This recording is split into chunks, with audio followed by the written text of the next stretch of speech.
आज की इस क्लास में मुताला करेंगे बच्चों हमारी दरसी किताब ख़ियाबान उर्दू के सबक नंबर 13 का, जिसका उन्वान है भर्तरी हरी।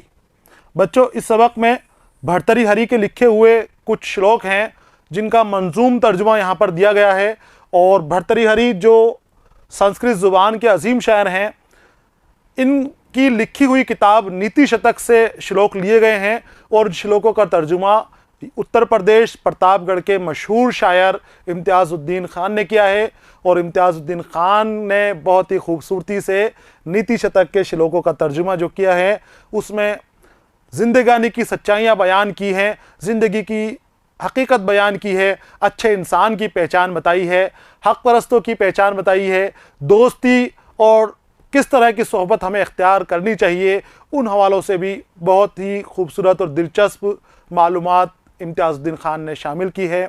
सबक को मैंने अलग अलग हिस्सों में तकसीम किया था, जहां हम भर्तरी, मंजूम, ड्रामा वगैरह का मुताला करते हुए चले आ रहे हैं।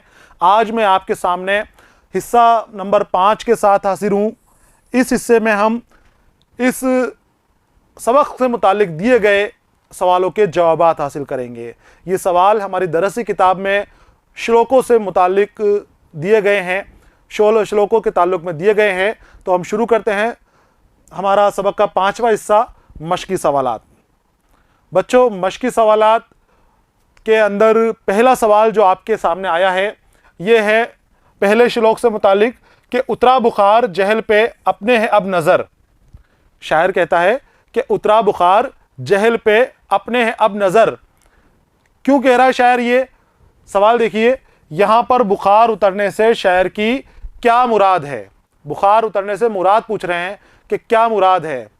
तो शायर कहता है कि जब कम इल्म के अंदर बैठता था, कम इल्मी थी, जब तकब्बुर अपने अंदर भरा हुआ था, अपने गुरूर से मैं भरा हुआ था, तो उस गुरूर के आगे किसी को कुछ भी नहीं समझता था।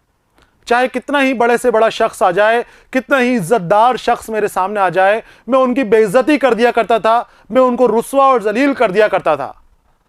लेकिन जब मैं अहले इल्म की सोहबत में बैठा, अहले इल्म के और इल्म के जानकारों के बीच बैठा, तब मेरा बुखार उतरा।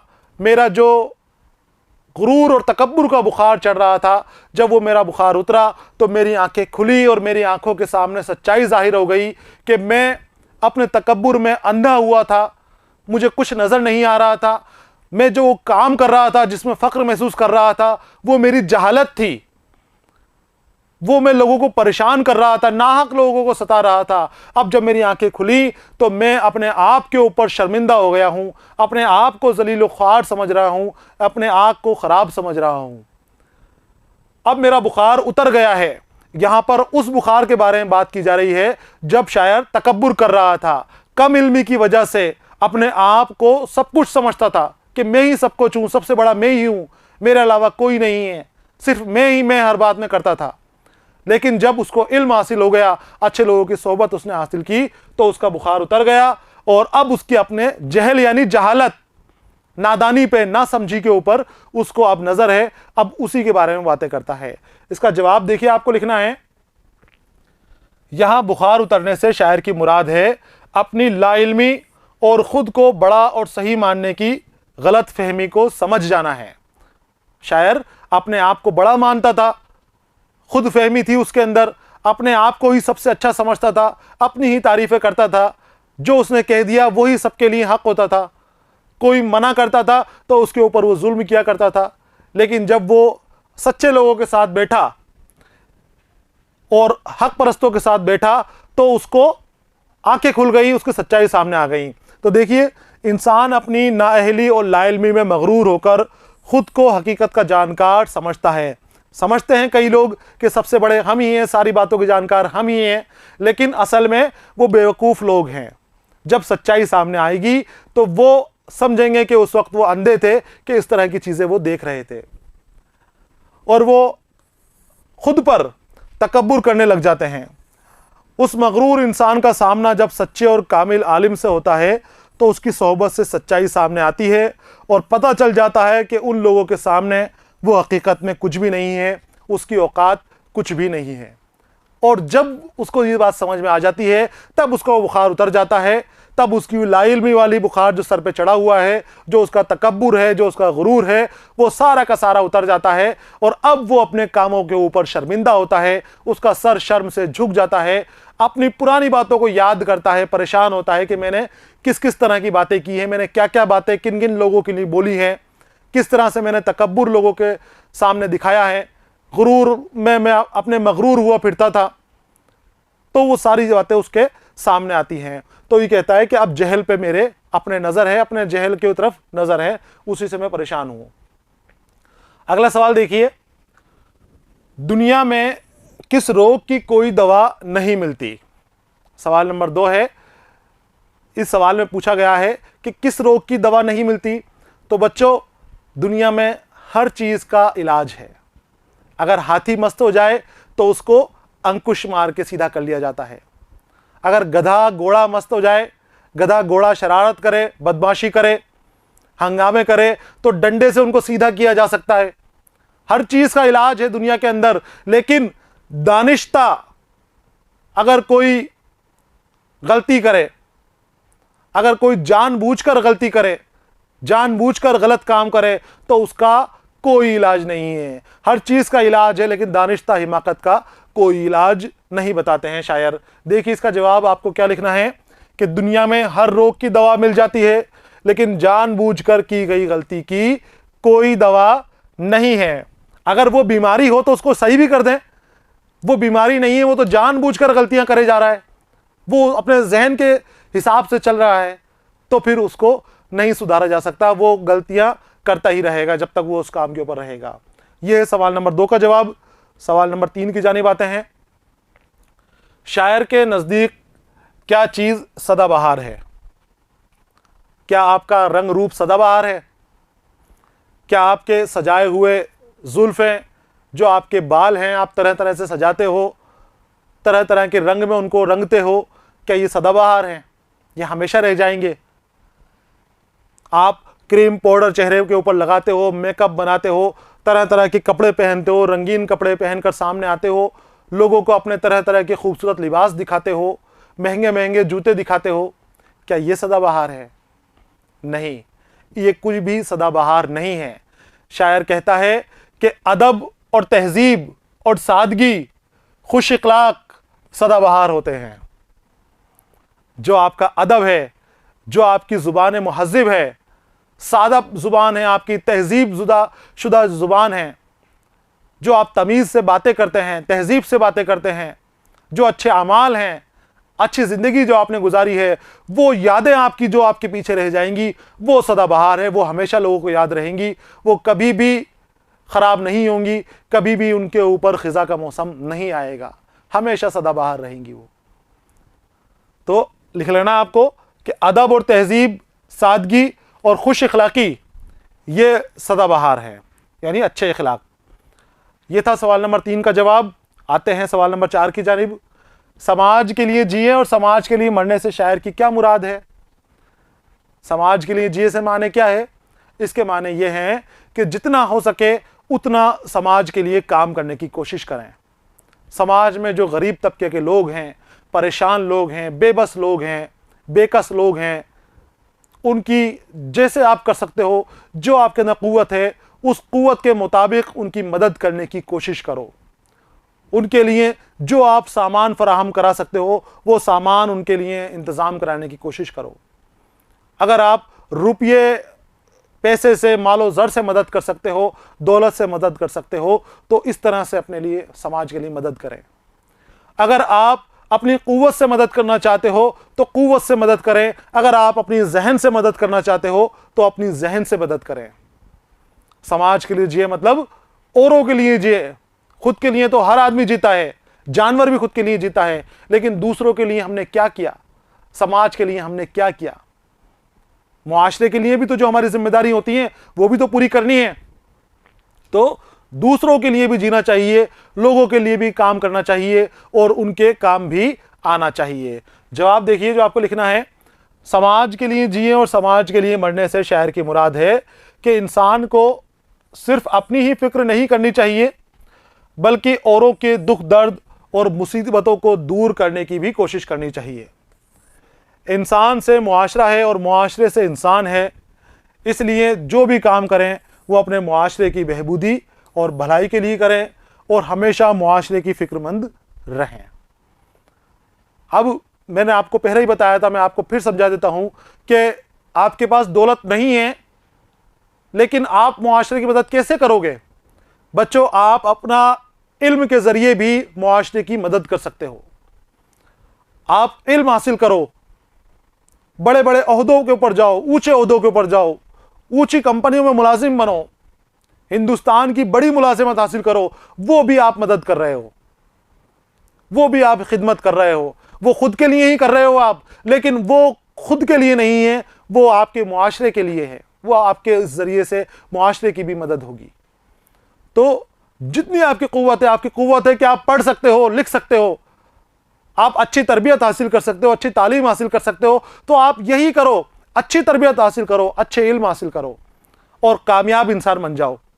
आप कामयाब हो जाएंगे तो मुआशरा खुद ब खुद कामयाब हो जाएगा। आप कामरान हो जाएंगे तो मुआशरा भी आपके पीछे पीछे कामरान हो जाएगा। और अगर आप बदनाम हुए तो मुआशरा भी बदनाम हो जाएगा। अगर आप पस्त हुए तो मुआशरा भी पस्ती में चला जाएगा। तो जितनी आपकी कुव्वत है उस कुव्वत के मुताबिक काम करो। आपकी इतनी कुव्वत है पढ़ाई की, तो आप पढ़ाई लिखाई के अंदर अपना नाम करो, आगे तक पढ़ते रहो, कभी अपनी पढ़ाई को बीच में छोड़ो मत, उसको पूरी करो और पूरी करके उसको एक मंजिल तक पहुंचाओ।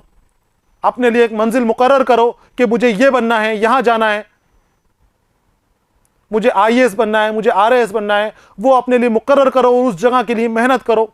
मेहनत करोगे तो कुछ भी मुश्किल नहीं है, आप वो मुकाम पा सकते हो।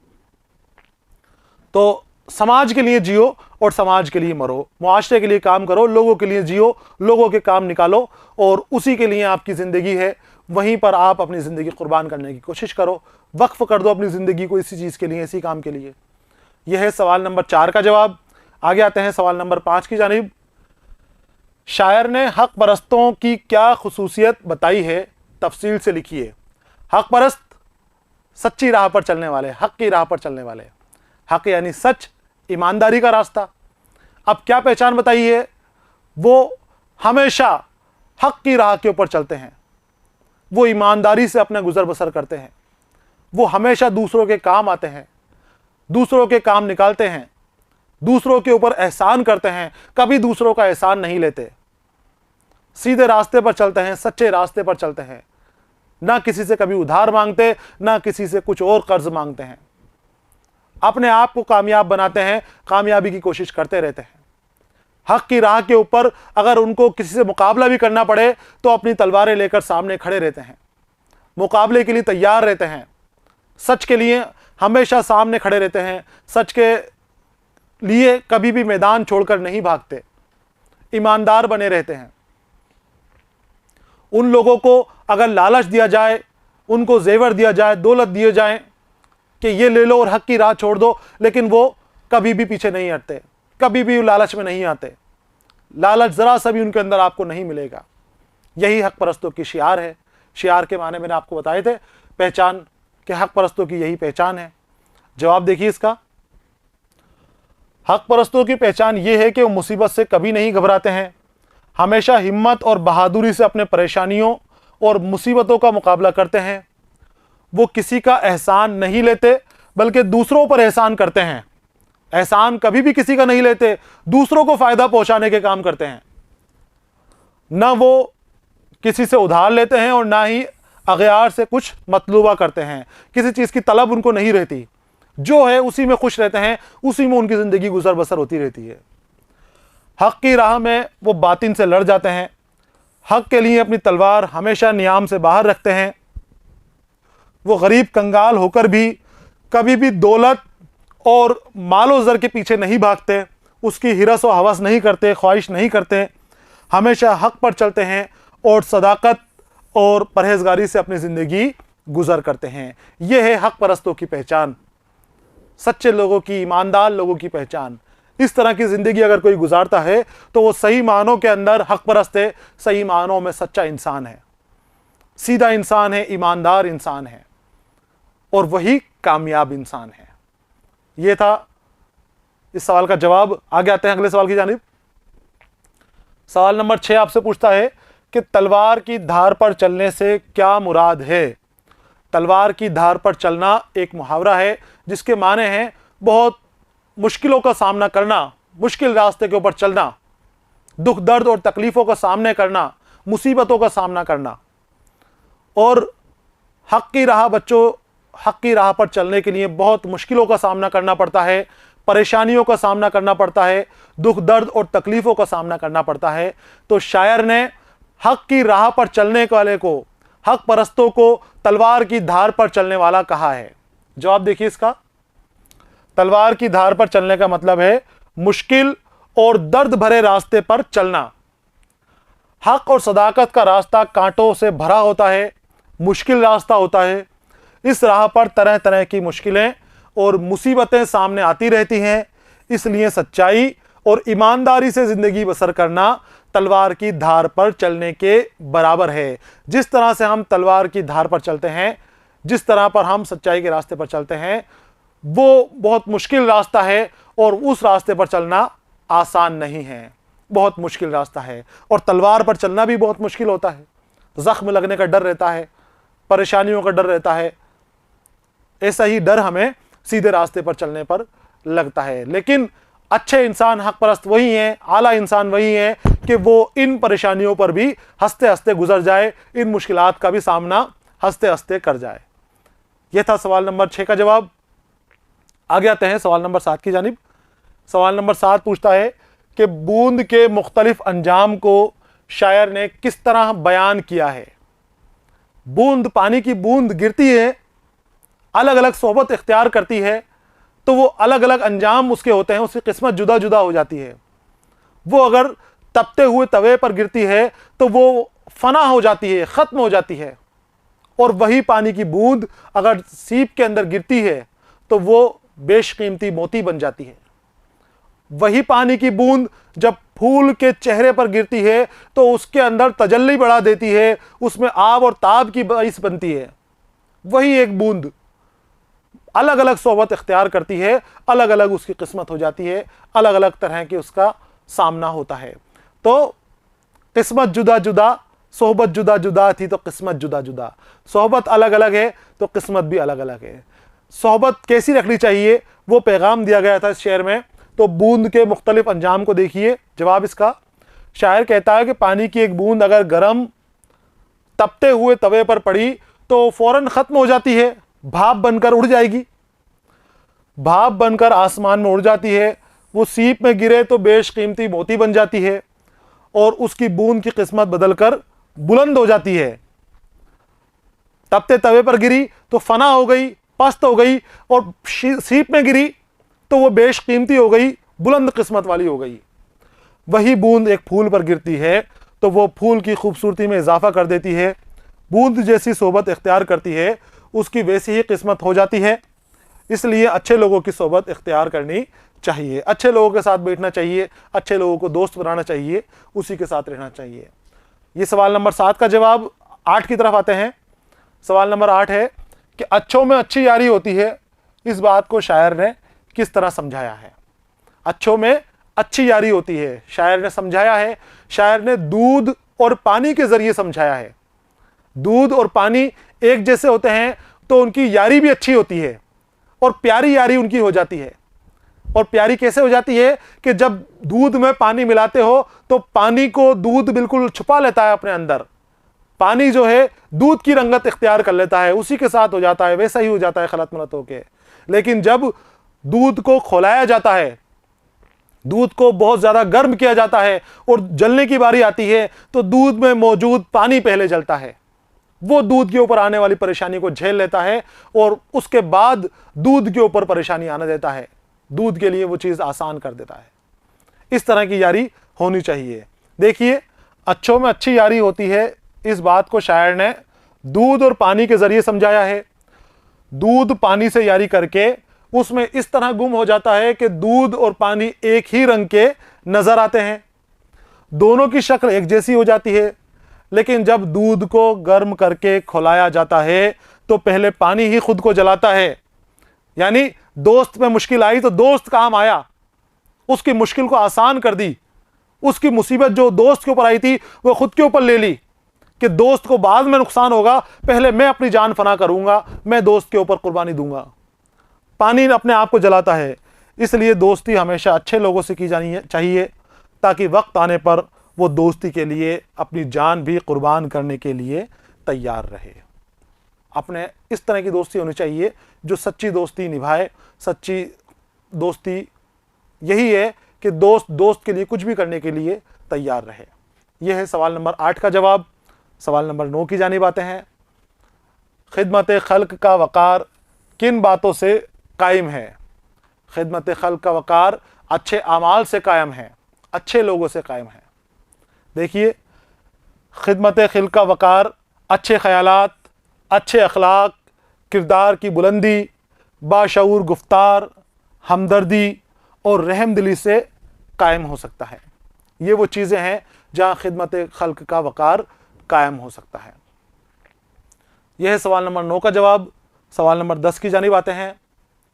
10 पूछता है आपसे कि आला इंसान का शियार क्या है? शियार यानी पहचान। आला इंसान की पहचान क्या है? आला इंसान इंसानों से बढ़तर, इंसानों से भी बढ़कर जो इंसान हो जाए, जिसके आमाल अच्छे हों, जिसके अखलाक अच्छे हों। नाम से ही पता चलता है कि आला इंसान आला ही होगा। जो अच्छे काम करे, लोगों के काम आए, मुआशरे की खिदमत करे, हक परस्त हो, कभी भी बातिल का साथ न दे, डट कर परेशानियों का मुकाबला करे, सीधे रास्ते पर चले, हिम्मत और हौसला हो, मर्दाना वार मुकाबला करे, मर्दों की तरह डट कर खड़ा रहे, हमेशा दूसरों को भी हौसला बढ़ाए और ख़ुद भी हौसला रखे, ईमानदार रहे, बेईमानी ज़रा सी भी ना हो।